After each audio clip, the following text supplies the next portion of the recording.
রাতের বেলা খুব ঝড় হয়েছে, ভালো করে বোঝো, রাতে ঝড় হয়েছে, তুফান। সকাল বেলা চাচা বাড়ি থেকে বের হয়েছে, দেখছে 3 রাস্তার মোড়ে বড় যে বট গাছ ছিল, বটের গাছ উপড়ে পড়ে আছে। চাচা কান্না করতে করতে যাচ্ছে মাঠের দিকে। আমি গিয়ে ধরলাম, চাচা জান रो क्यों रहे हैं? बोले बेटा अहमद रजा, मोटा दरख्त उखड़ गया আর 3 বিঘা জমিতে আমার ধান ছিল, তো জানি না হয়তো ধান গাছগুলো হাওয়ার চোটে উড়ে হিন্দুস্তান থেকে পাকিস্তান না চলে যায়। হ্যাঁ, ঝড়ের চাপে, ঝড়ের প্রেসারে মোটা গাছ উপড়ে গিয়েছে। আমার 3 বিঘা জমির ধান জানি না হিন্দুস্তানে আছে না পাকিস্তানে। আমি বললাম, मैंने अगर धान की खेती में धान के पौधे को दिखा दिया, रोना बंद कर दीजिएगा? बोले हाँ बंद कर दूंगा। হাতটা ধরে নিয়ে গিয়েছি।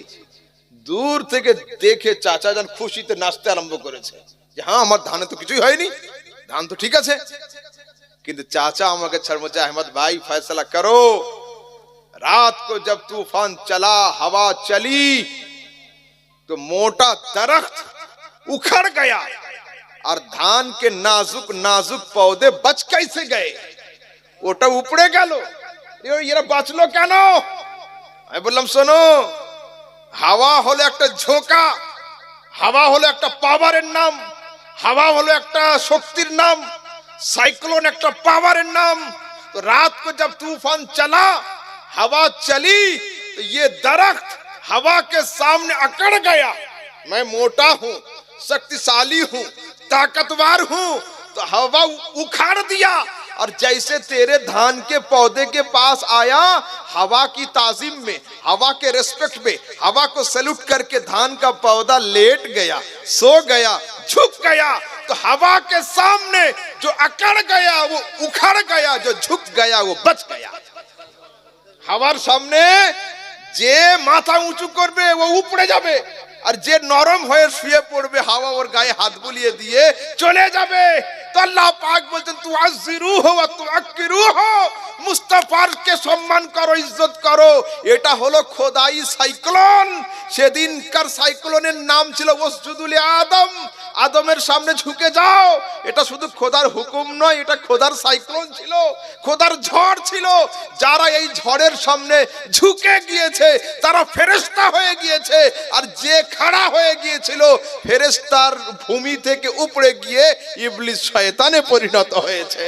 ও পৃথিবীর মানুষ, বর্তমান যুগেও মুস্তাফার সম্মানে যারা দাঁড়িয়ে যায় ওরা সাইক্লোনে সম্মান করে, আর যারা মুস্তাফাকে সম্মান না করে জোর করে বসে থাকতে চায়, তো খোদাই ঝড় এদেরকে উপড়ে নিয়ে সুন্নিয়াত থেকে বের করে বাইরে ফেলে দিয়ে দেয়। সেজন্য খবরদার, রাসূল আকরাম সাল্লাল্লাহু আলাইহি সাল্লামের সম্মানে যেন আঘাত না হয়।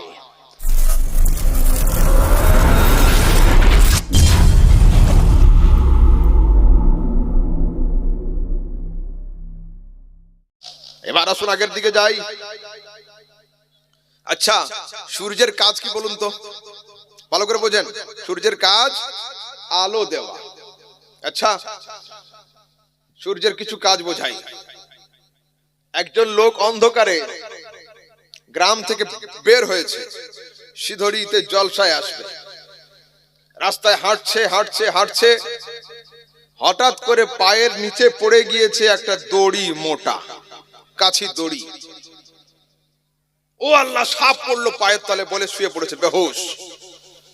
পাশের বাড়ির লোক দৌড়ে এসে বলল, কি হলো ভাই, কি হলো কি হলো কি হলো? টর্চ মেরেছে, বলছে আরে সাপ তো। বলছে না সাপ নয়, দড়ি। বলে যাক, জানে বাঁচলাম।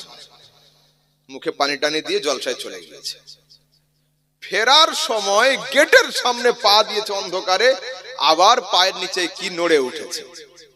তো তখন পড়েছিল সাপ, ধোকা তো খেয়েই আছে। ও বুট দিয়ে জোরে চাপ দিয়েছে, যে যাওয়ার সময় দড়ি, আসাতেও দড়ি, জোরে চাপ দিয়েছে, দিয়ে বাড়িতে ঢুকে চলে গিয়েছে। ফজরের সময় নামাজ পড়ে বাড়ি আসছে, দেখছে আরে গেটের সামনে সাপ পড়ে রয়েছে। যখন দড়ি পড়েছিল ভয়ে বেহুশ হয়ে গিয়েছিলাম, আর যখন অরিজিনাল সাপ পড়লো জোরে চাপ দিয়ে সাপটাই মরে গেল। কি বোঝালাম? অন্ধকারের কাজ হলো কারোর অরিজিনাল চেহারা প্রকাশ না করা। আর সূর্যের কাজ হলো তার অরিজিনাল রিয়ালিটি কোয়ালিটি দুটোকে প্রকাশ করে দেওয়া। যে ফর্সা ওকে ফর্সা দেখাবে, যে কালো ওকে কালো দেখাবে। তো যখন দুনিয়াতে ইবলিসি অন্ধকার চলছিল, আল্লাহ পাক আদমের সূর্যকে দিয়ে ইবলিসের অন্ধকারকে দূরে সরিয়ে দিয়েছে।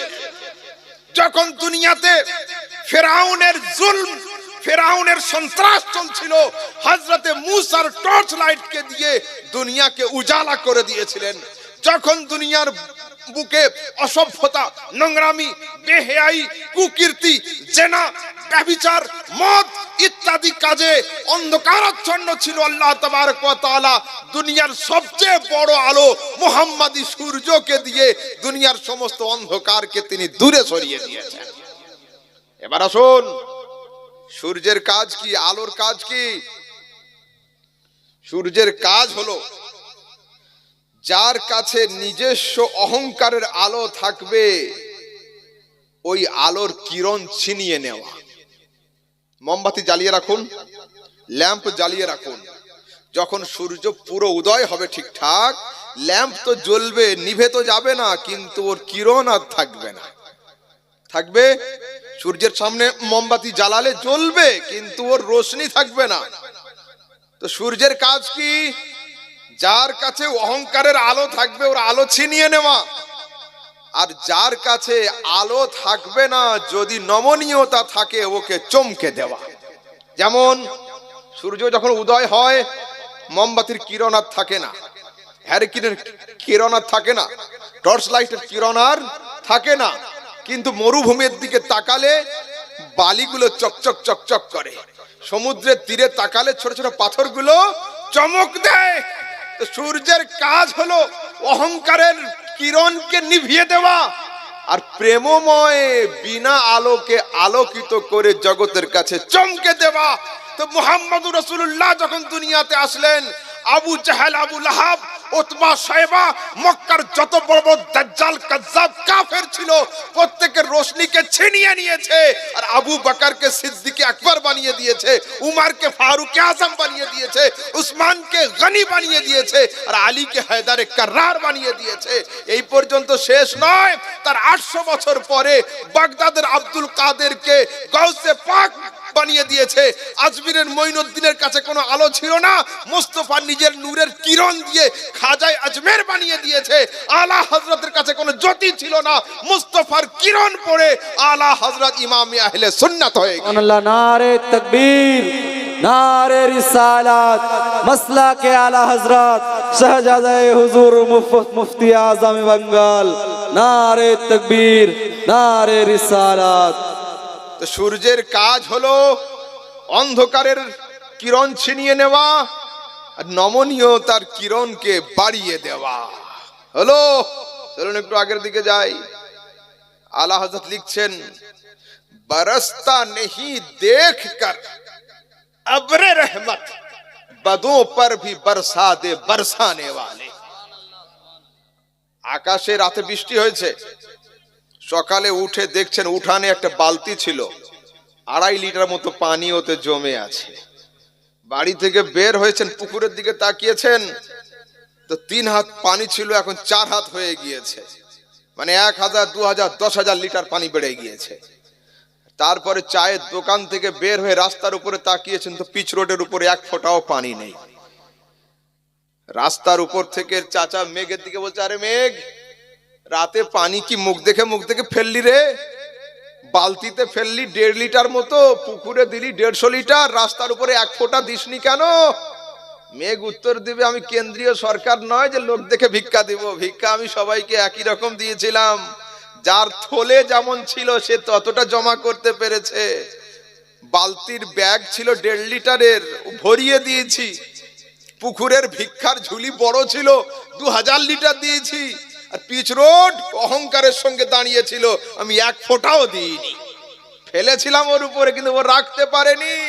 তো মুহাম্মাদি রহমতি বর্ষণ যখন হয়েছিল, তো কারোর মুখ দেখে পানি বর্ষণ হয়নি, बरसता नहीं देख कर अबरे रहमत। ऐ मुस्तफा তোমার রহমতের বর্ষণ কারোর চেহারা দেখে, কারোর আকৃতি দেখে, কারোর ফিগার দেখে, কারোর সম্পদ দেখে হয় না। তুমি সবার উপরে রহমতের বৃষ্টি হয়ে তো বর্ষেছিলে। যারা তোমার কাছে খালি ঝুলি নিয়ে গিয়েছিল তারা প্রত্যেকে সাহাবীর দরজা পেয়েছে, আর যারা অহংকার করে গিয়েছিল তারা দুনিয়া থেকে জাহান্নামের কুকুর হয়ে চলে গিয়েছে। ও পৃথিবীর মানুষ, রাসূলের দরবারে গেলে ঝুঁকতে হবে। চলুন আরেকটু আগের দিকে যাই। ঝুঁকার কথা যখন আসলো, ফের একটা নেন পয়েন্ট। রাতের বেলা খুব ঝড় হয়েছে, ভালো করে বোঝো, রাতে ঝড় হয়েছে, তুফান। সকাল বেলা চাচা বাড়ি থেকে বের হয়েছে, দেখছে 3 রাস্তার মোড়ে বড় যে বট গাছ ছিল, বটের গাছ উপড়ে পড়ে আছে। চাচা কান্না করতে করতে যাচ্ছে মাঠের দিকে। আমি গিয়ে ধরলাম, চাচা जान रो क्यों रहे हैं?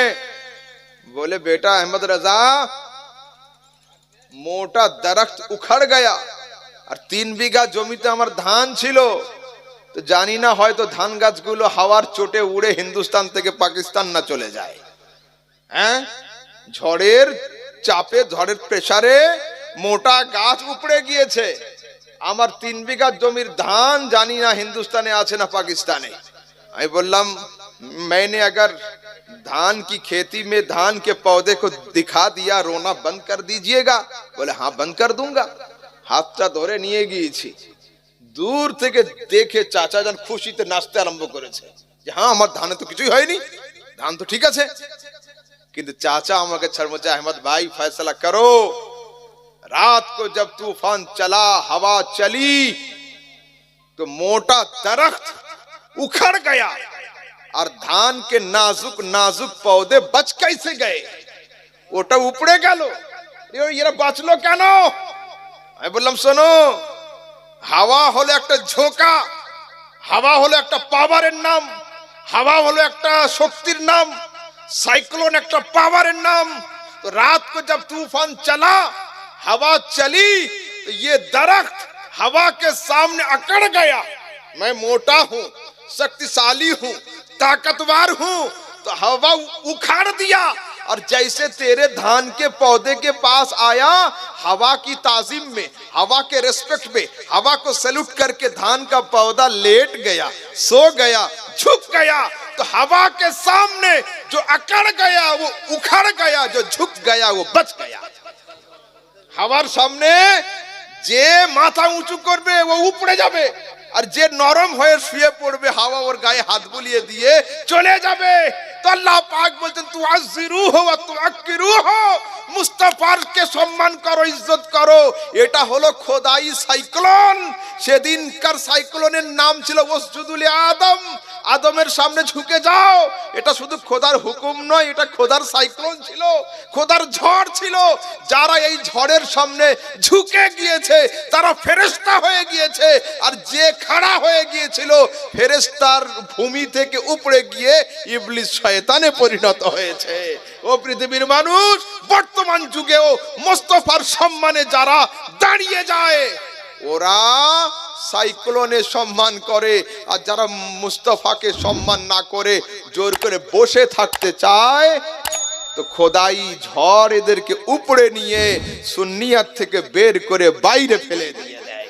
সেজন্য খবরদার, রাসূল আকরাম সাল্লাল্লাহু আলাইহি ওয়াসাল্লামের সম্মানে যেন আঘাত না হয়।